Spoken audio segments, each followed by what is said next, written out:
Kalau kamu lihat bocil kembar misterius ini, cepat lari. Konon ada sebuah cerita tentang anak kembar misterius. Penampilan mereka terlihat aneh. Pakai gaun hitam panjang dan masing-masing dari mereka membawa boneka creepy. Gak ada yang tahu pasti di mana mereka tinggal. Asalnya dari mana tuh juga gak ada yang tahu. Nah, konon setiap tengah malam, kedua bocah kembar itu akan menampakkan dirinya di bangku trotoar. By the way, yang lewat situ jarang-jarang guys, karena udah tengah malam. Jadi kalau misalkan ada satu orang yang lewat di situ, pasti akan diliatin sama sosok kembar misterius itu.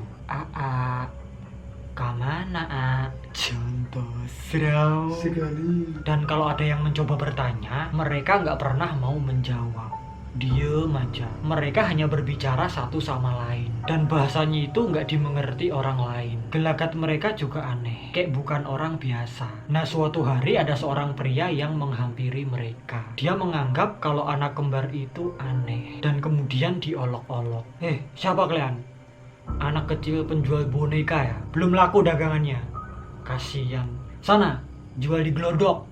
Contoh, salah satu bocah itu cuma diam sambil menunjuk ke arah pria itu. Bocah kembar itu akan berjalan masuk ke dalam hutan. Dan gak lama-lama setelah itu, naas si pria itu mengalami kejadian yang tragis. Jadi dia ketabrak ketika hendak menyeberang di jalan yang gak jauh-jauh dari lokasi tersebut. Karena kejadian itulah, masyarakat setempat percaya kalau bocah kembar itu bukan manusia biasa. Konon ada seseorang yang penasaran. Dia nekat mengikuti si kembar itu masuk ke dalam hutan. Tapi si orang itu mengaku ketika dia mengikuti mereka, kedua bocah kembar itu tiba-tiba menghilang begitu aja. Tahu-tahu lenyap. Banyak orang yang bertanya-tanya, siapakah sebenarnya bocah kembar misterius itu? Menurut rumor yang beredar, dulunya si kembar itu adalah anak dari konglomerat yang pernah berjaya pada tahun 30-an, 1930. Konon suatu hari rumah mereka kebakaran dan si bocah kembar itu nggak selamat. Dan semenjak kejadian itu,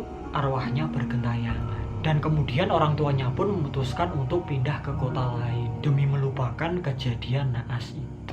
Dan ceritanya pun selesai sampai di situ doang. Tapi tenang, ini cuma sekedar creepypasta atau urban legend belaka.